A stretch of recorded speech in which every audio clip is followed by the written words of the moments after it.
Halo semuanya, kalian pernah nggak sih ngerasa kayak buat apa gitu mikirin tentang keuangan jangka panjang? Gaji aja udah habis sebelum tanggal muda lagi. Mau mulai nabung susah, mau investasi takut salah langkah, apalagi ngomongin target keuangan 5 atau bahkan 10 tahun ke depan. Rasanya kayak mimpi yang kejauhan banget. Tapi justru karena kondisi kalian sekarang itu masih pas-pasan, kalian butuh banget motivasi yang kuat untuk jalan terus. Karena kalau kalian menunggu sampai mapan dulu, ya bisa-bisa nggak bakal gerak-gerak kan? Dan tujuan keuangan, apalagi yang long term ya, namanya aja udah long term gitu kan, pasti nggak ada yang instan, semuanya butuh waktu dan konsistensi. Jadi di episode kali ini, kita bakal bahas beberapa tips konkret supaya tetap semangat dalam mengejar target finansial jangka panjang. Meskipun kondisi belum ideal, kalian tetap bisa pelan-pelan membangun pondasi keuangan kalian asal punya motivasi yang kuat dan mindset yang benar. Oke, let's go. Kita mulai ya. Tips yang pertama, punya why yang kuat. Nah, ini nih yang paling penting dari semuanya. Harus punya alasan yang kuat kenapa kalian mengejar target keuangan itu.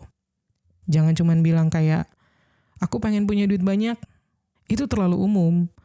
Kalian harus gali lebih dalam lagi. Tanya sama diri kalian sendiri. Gue ngejar target ini buat apa sih? Apakah karena kalian pengen ngebahagiain orang tua misalnya? Atau kalian pengen bebas dari utang supaya hidup gak dikejar-kejar tagihan tiap bulan? Atau kalian pengen bisa pensiun, gak bekerja secara aktif lagi di umur 45? Dan menghabiskan sisa hidup kalian bisa jalan-jalan ke tempat yang selama ini cuman kalian lihat di YouTube atau di TikTok. Kalau kalian udah nemu nih alasan yang dalam, yang spesifik, itu bakal jadi bahan bakar semangat kalian. Karena gini, ketika kondisi keuangan lagi susah, lagi seret gitu ya, atau pas kalian lagi ngerasa capek banget, kerja sambilan, kerja sana-sini, kalian butuh sesuatu untuk mengingatkan diri sendiri. Aku ngelakuin ini bukan tanpa alasan, bukan cuma-cuma. Dan alasan itu yang bakal bikin kalian kuat ngejalanin prosesnya. Meskipun pelan, meskipun gak langsung kelihatan hasilnya. Lanjut, tips yang kedua, visualisasi impian kalian. Sekarang nih, setelah kalian udah punya why, waktunya kalian bikin impian kalian itu kelihatan. Bukan cuma buat seru-seruan aja ya, tapi ini seriusan membantu banget. Kayak misalkan coba deh, tempelin gambar rumah impian kalian, atau motor, atau mobil impian kalian, atau bahkan tempat liburan impian kalian di wallpaper handphone, atau di laptop, atau bikin vision board digital misalnya. Ini penting karena otak kita tuh kan suka sama sesuatu yang visual ya, kebanyakan manusia begitu. Jadi kalau misalkan kalian cuman bilang, aku pengen punya rumah, otak kalian ngerasa itu abstrak gitu kan. Mau rumah yang kayak gimana sih bentukannya, warnanya, luasnya. Tapi kalau kalian setiap hari melihat gambar rumah itu, yang desainnya persis kayak yang kalian mau, kalian jadi makin kepikiran kayak, wah gue harus kerja keras nih buat wujudin ini. Apalagi buat kita-kita yang kondisi keuangannya belum ideal ya. Visualisasi ini jadi semacam pengingat terus-menerus bahwa kita punya tujuan yang besar dan kita sedang berjalan ke arah sana walaupun pelan-pelan. Lanjut, tips yang ketiga. Breakdown target kalian jadi mini goals. Ini yang gak kalah penting juga. Target jangka panjang itu harus dipecah jadi mini goals atau target-target kecil. Karena gini, kalau kalian ngelihat target kalian itu gede banget, kayak misalnya pengen punya 100 juta pertama dalam waktu 3 tahun ke depan, itu kan bisa bikin mental kalian down duluan, ngerasanya kayak gak mungkin, kayak susah gitu. Tapi kalau kalian pecah jadi misalnya, oke, gue nabung 3 juta deh per bulan. Atau gue cari side hustle buat nambah 500 ribu per minggu. Itu jadi lebih realistis kan? Dan yang paling penting adalah, setiap kali kalian mencapai mini goals ini, otak kalian otomatis bakal dapat dopamin alias hormon bahagia. Kayak, yes, bulan ini gue berhasil nabung sesuai target. Itu bisa banget jadi suntikan semangat untuk kalian lanjut terus ke bulan-bulan berikutnya. Plus, dengan mini goals, kalian bisa lebih gampang nih evaluasi. Kayak kalau misalkan nih bulan ini nggak sesuai sama rencana, kalian bisa cek apa yang salah dan atur strategi baru tanpa merasa gagal total. Lanjut, tips yang keempat, gunakan aplikasi keuangan supaya nggak buta arah.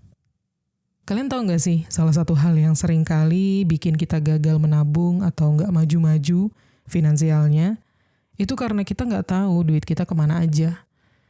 Kayak, baru minggu lalu gue gajian, kok sekarang udah tipis aja ya? Nah, ini bisa diatasi kalau kita tracking keuangan, salah satunya dengan menggunakan aplikasi. Karena sekarang tuh udah banyak banget ya aplikasi budgeting yang gratis dan mudah digunakan. Atau bahkan kalian bisa pakai Google Sheet yang udah banyak template-nya. Jadi nggak harus ribet ya, nggak harus tulis manual di buku atau di kertas gitu. Budgeting ini penting karena dengan kalian melacak pemasukan dan pengeluaran, kalian jadi tahu pola hidup kalian itu kayak gimana. Apakah jebolnya di jajan-jajan minuman, beli rokok setiap hari, apakah bocornya di langganan aplikasi-aplikasi yang nggak terlalu sering kalian pakai. Dan lagi ya, kalau udah terbiasa mencatat pemasukan dan pengeluaran secara rutin, kalian pasti bakal ngerasa puas sendiri deh waktu ngelihat grafik pengeluaran makin teratur atau tabungan kalian naik sedikit demi sedikit. Jadi buat kalian yang gajinya pas-pasan, tracking ini justru jadi semacam rem otomatis supaya kalian gak jebol. Kalian bakal jadi mikir 2 kali sebelum check out atau belanja barang-barang yang bukan kebutuhan utama, karena kalian tahu, wah budget kebutuhan bulan ini udah mepet nih. Jadi aplikasi pencatat keuangan itu ibarat kayak GPS deh untuk perjalanan keuangan kalian. Kalau kalian gak pakai, ya siap-siap untuk nyasar. Next, tips yang kelima, ikut challenge keuangan. Nah, kalau yang satu ini tuh lebih ke arah bikin prosesnya jadi fun ya. Jadi seru. Kadang kan kita butuh tantangan kecil yang membuat kita excited, tertarik, semangat. Apalagi kalau kondisi keuangan kita tuh belum ideal. Makanya coba deh kalian ikut challenge keuangan. Kayak misalnya 52 Weeks Saving Challenge. Challenge menabung selama 52 minggu. Atau ya sebenarnya 1 tahun ya. Jadi kalian menabung nominal kecil yang bakal naik setiap minggu. Misal di minggu pertama 1.000, minggu kedua 2.000, dan seterusnya. Nanti pas di akhir tahun, kalian bisa dapat belasan juta. Atau bisa juga no spend day challenge. Nah, kalau yang satu ini, dalam sebulan, kalian coba pilih beberapa hari untuk nggak jajan sama sekali. Pokoknya nggak keluarin duit sepeser pun kecuali untuk kebutuhan pokok. Atau cobain 30 hari menabung receh. Jadi kalian kumpulin koin atau sisa uang receh kalian setiap hari dan kalian simpan. Jangan anggap remeh loh. Hasilnya tuh bisa lumayan banget buat dana darurat kecil-kecilan. Atau cobain ikut no buy challenge. Yang tips-tipsnya udah pernah aku bahas ya di beberapa episode sebelumnya. Kalau kalian penasaran, klik link di kanan atas. Nah, challenge-challenge kayak gini bakal bikin kalian semangat karena ada gamenya, ada progresnya, dan kadang bisa kalian share juga ke teman-teman buat saling support. Intinya sih, bikin proses nabung jadi seru dan gak monoton. Karena ya apalagi kalau buat orang-orang yang gampang bosenan gitu ya, atau gampang terdistraksi sama godaan-godaan belanja, kita butuh cara yang menantang, yang playful, yang seru, biar gak ngeluh mulu. Nabung terus tapi nggak seneng-seneng gitu kan. Lanjut, tips yang ke-6, cerita ke teman yang sefrekuensi. Nah, ini penting banget juga ya, punya circle atau punya teman-teman, punya lingkungan yang satu frekuensi sama kita soal keuangan. Karena percaya deh, lingkungan itu berpengaruh banget ke motivasi kita. Kalau kalian misalnya dikelilingi sama teman-teman yang kerjaannya belanja mulu, setiap hangout harus fancy, atau setiap weekend selalu healing, yang ada kalian bakal tergoda terus kan untuk ngeluarin duit walaupun sebenarnya nggak butuh.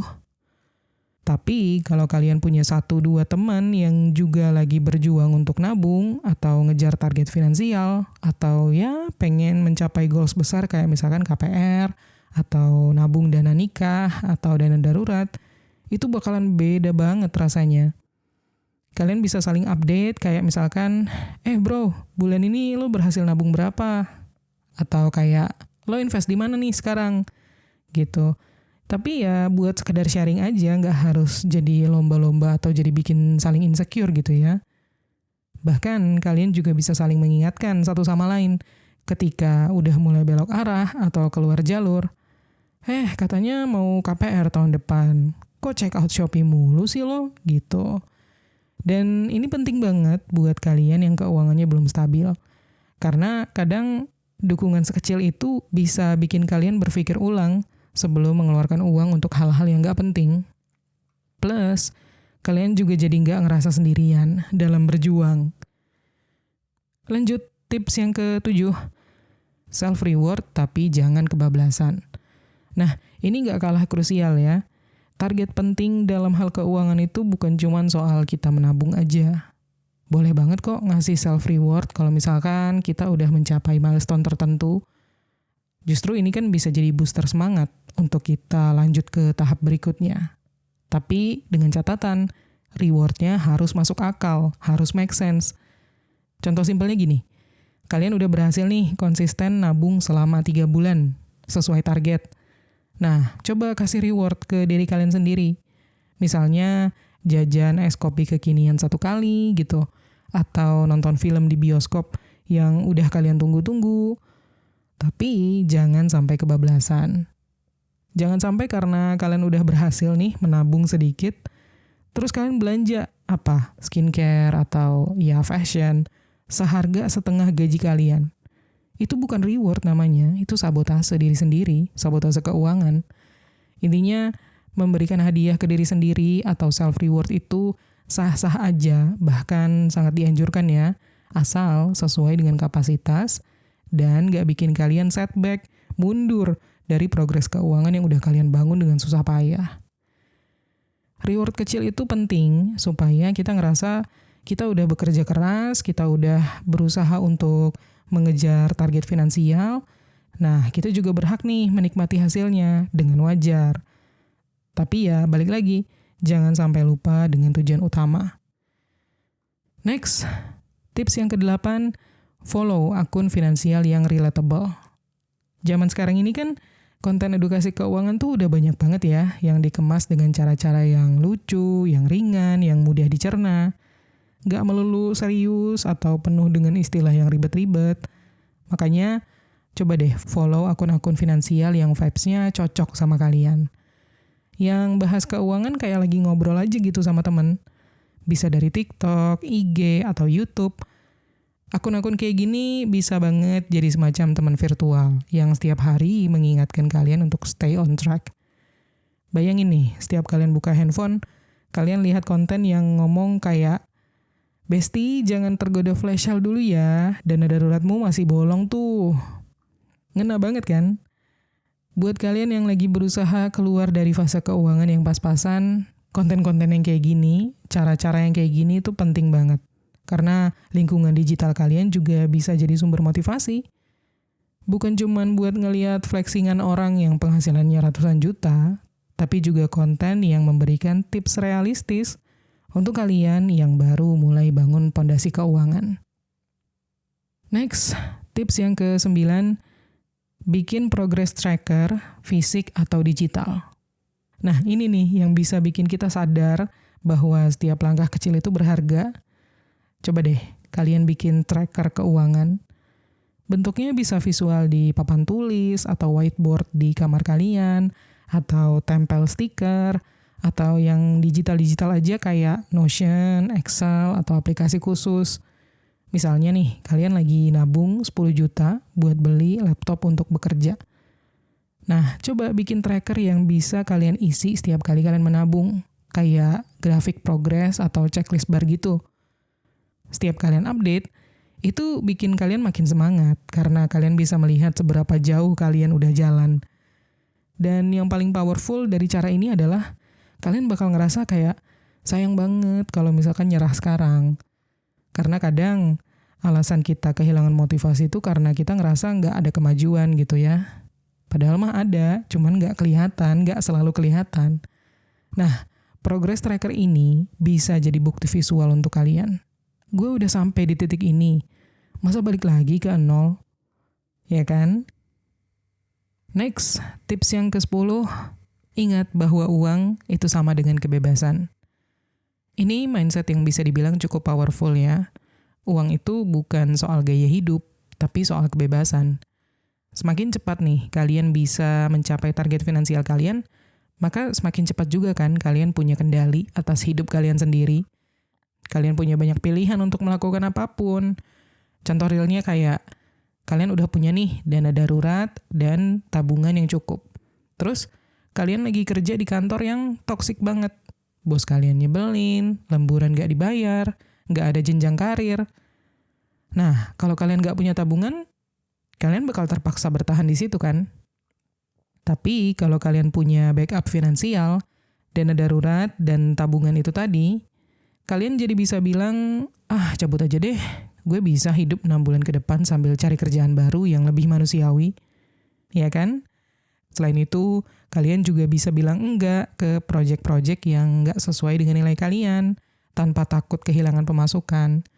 Atau bahkan, kalau kalian pengen ngilang sebentar nih, sebulan buat healing ke Bali, bisa. Asal kalian udah siapin keuangannya. Jadi buat kalian yang sekarang masih pas-pasan, coba deh tanamin ini dalam-dalam.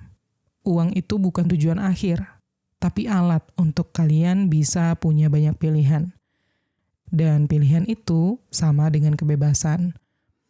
Setiap kali kalian menahan diri untuk nggak impulsif hari ini, itu artinya kalian lagi nyicil kebebasan versi kalian di masa depan nanti. Lanjut, tips yang ke-11, ubah mindset. Nabung itu bukan menyiksa, tapi untuk menyelamatkan. Banyak orang yang suka mikir nabung itu nyiksa. Kayak, aduh, gue udah kerja mati-matian, tapi masa nggak bisa nikmatin hasilnya gara-gara harus ditabung? Padahal, yang lebih menyiksa itu adalah ketika kalian kepepet dan nggak punya apa-apa kan? Jadi, nabung itu bukan hukuman. Nabung itu adalah antisipasi. Kalian lagi menyelamatkan diri kalian sendiri dari masa depan yang nggak pasti. Karena kan kita nggak pernah tahu ya, hidup tuh bakal ngasih kita masalah kayak apa. Kena PHK, orang tua sakit, laptop atau alat kerja rusak pas udah deadline. Kalau nggak punya simpanan, ya alamat siap-siap stres berkepanjangan kan. Jadi mulai sekarang, coba ubah pola pikir kalian. Setiap kali kalian menabung, jangan mikirnya tuh kayak, ya gue jadi nggak bisa beli sepatu baru nih. Berpikirlah semacam kayak, oke, gue lagi nyiapin diri gue yang 3 bulan, 1 tahun, atau bahkan 5 tahun ke depan supaya nggak kelabakan. Kalau kalian udah punya alasan emosional kayak gini untuk menabung, motivasi kalian jadi lebih kuat. Nggak cuma soal angka, tapi soal rasa aman. Next, tips yang ke-12, baca kisah orang lain yang sukses mencapai target finansialnya. Nah, ini juga penting banget ya. Konsumsi cerita-cerita inspiratif soal keuangan. Cari kisah orang lain yang pernah berada di posisi kalian sekarang.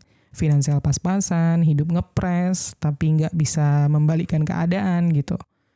Contoh kayak misalkan ada orang yang cerita bahwa dia dulu cuma bisa nabung 500.000 per bulan, tapi karena konsisten selama 5 tahun, akhirnya uang untuk DP rumahnya kekumpul.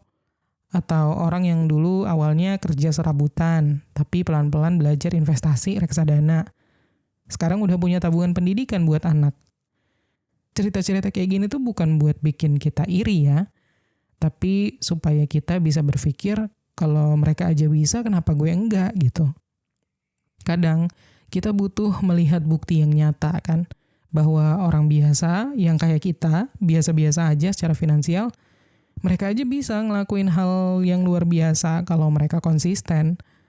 Dan cerita-cerita kayak gini tuh sekarang udah banyak banget ya berseliweran di TikTok, di YouTube.